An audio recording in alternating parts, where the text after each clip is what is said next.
our cute little automated things they have here.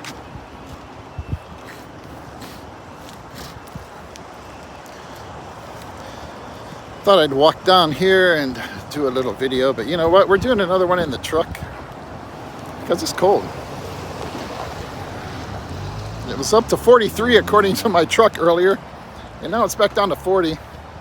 Nice wind blowing too, so we're gonna hang out in the truck where it's nice and warm, or at least not windy, you know. I took my wife a hot drink to get her going. She needed some coffee to get her woke up. And then while I was there talking to her and her coworkers, I was talking about how I couldn't decide what I wanted for lunch. I'm really in the mood for chicken nachos or fish and chips. Maybe hit the ale house or something like that, but one of them suggested Panera soup, so guess we're gonna have some of their nice broccoli cheese soup, some sourdough, pretty good stuff. Maybe some chicken noodle. Man, right now though, I am wired. I went in the Starbucks earlier after I made my one other little video, which I don't know if wasn't very interesting, just reminiscing about this little hotel in Manila where we used to hang out. But I had enough points to get a free drink. I thought, well, since I'm getting a free one, I usually just get a grande, you know, because I don't want to get too much, but I went ahead and got the venti, the shaken iced espresso. And man, I'm like vibrating from all that caffeine. Yeah, I usually don't. I try to stay away from getting too much of that, but yeah, it was definitely a strong drink. But thinking about that hotel, I mentioned in the one video I did, this guy Mario, hope I can hold the phone steady, mentioned the one guy Mario used to drive me around. I'm gonna fire up the car here just so I can turn my steering wheel with the power steering, and just set my phone down here. It'll be more stable that way without me trying to hold it. Glad I'm not trying to take a precision shot today. Yeah, a little bit, not too bad. Can hold it steady. But thinking about people who work in hotels in the Philippines, that one hotel where I was staying, interesting incident while I was hanging out there for a few days, waiting to meet my now wife. It was the first time we actually got together in person. She had just gotten, you know, she was just starting the last year of college, you know, to get her degree to be an English teacher. And and she ended up skipping out on some classes, you know, and being absent to come and meet me in Manila. And we were, you know, I was hanging out there for a few days on my own, waiting for her until she was going to come over. Just entertaining myself, eating, going to movies and stuff, and hanging out at the mall. But one day, after this guy Mario, who was, you know, kind of like a private driver, you know, for the hotel, and you know, like shuttle, cab kind of thing, dropped me off over to Mall of Asia. I was walking around, and I'm pretty sure it was at the Mall of Asia. The other option is that it could have been when I walked over to the Robinsons, but I think it was at the Mall of Asia where I went that day. And this guy came up to me, and I had kind of seen him around a little. Told me, he's like, oh, hey, you know, like he accidentally ran into me.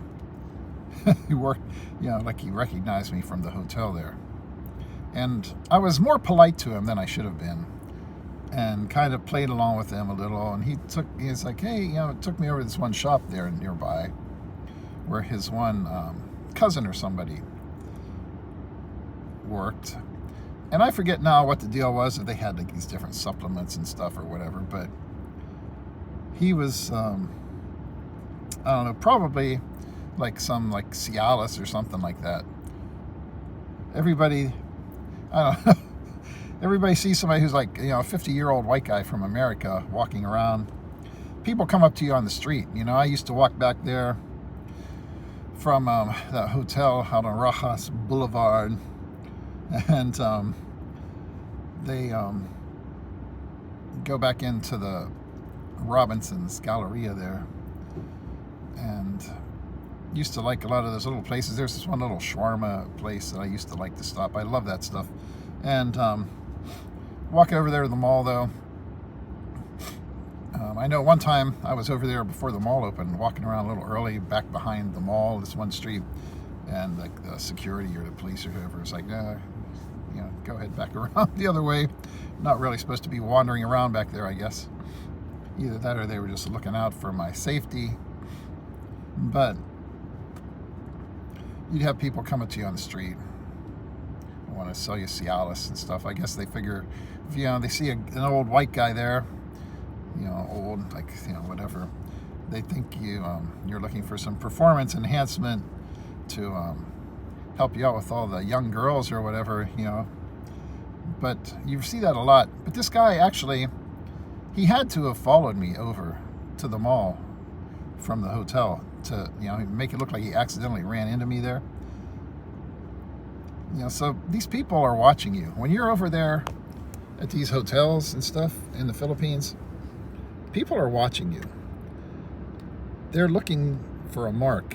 They're trying to find something that they can like sell you or hook you up with some kind of service and make money off of you. And a lot of people, it's something that apparently works a lot, or they wouldn't be doing it. Like I say, I played along with this one guy a little bit more than I should have. I was like, yeah, okay, I walked along with him over to this place. I was like, look, man, I'm not interested, in this. Nice to see you. I'm out of here. But you don't know what these people are doing or who. It's not that they're bad people working in these hotels and stuff or whatever, but everybody's like looking for an angle, and you have to be careful even leaving stuff in your room. You don't know who's coming in there to look around. People coming in to straighten up your room and change the bedding and all of that. You don't know if they're in there looking through your stuff, unless you hide a hidden camera or something that they can't find to record what's going on while you're not there. You have no idea what's going on. So you really have to be careful what you leave laying around in terms of ID and things like that, money, anything you don't want to see disappearing.